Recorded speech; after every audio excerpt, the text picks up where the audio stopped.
Today, we're pulling back the curtain on one of the boldest corporate moves you've probably ever heard of. It's a wild story about how a tech giant facing huge legal problems didn't just bend the rules, they built an entirely secret digital world to make the law literally disappear. Yeah, let that sink in for a second. This wasn't some bug or a clever little workaround. This was a purpose-built weapon, designed from the ground up for one thing: to fight a digital war against the authorities. So, to really get why they would go to such extreme lengths, we have to rewind the clock. Back when Uber first launched, you gotta remember, their whole service was flat out illegal in tons of cities all over the world. At best, they were in a legal gray area, but most of the time, they were directly breaking local taxi laws.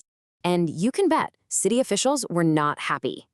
They saw Uber as this rogue, unregulated company just storming in. So they started to fight back.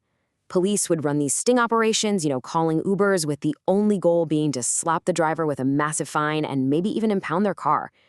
For Uber, this was a massive threat to their entire business. This is really the core of it, right?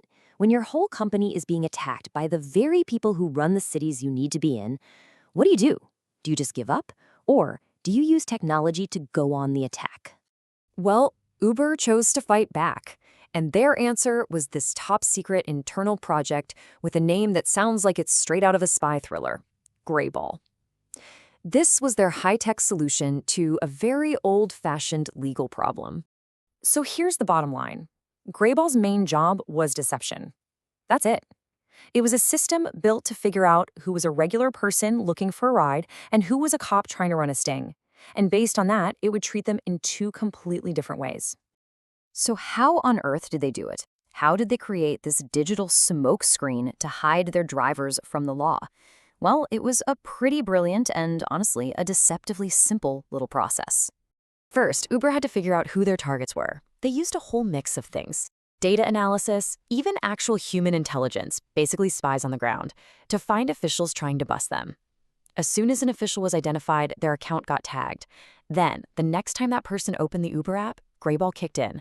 Instead of seeing real cars nearby, they'd see a fake map, a map filled with ghost cars, little digital cars driving around that didn't even exist. And if they tried to book a ride, the request would just fail, or the app would just tell them, sorry, no cars available. This is what's so wild. It created two parallel realities. An enforcement officer and a regular person could be standing right next to each other, looking at the Uber app on their phones. The officer would see a dead city with no cars. The citizen, on the other hand, would see a bunch of cars and book a ride in seconds. Uber had built a secret, invisible layer on top of the real world, one that only certain people could see. I mean, this strategy was unbelievably effective, but it also raises some massive ethical questions. Was this just clever tech, or was it a conspiracy to obstruct justice? Let's take a look at the playbook they perfected. It was basically a four-step plan to take over a city.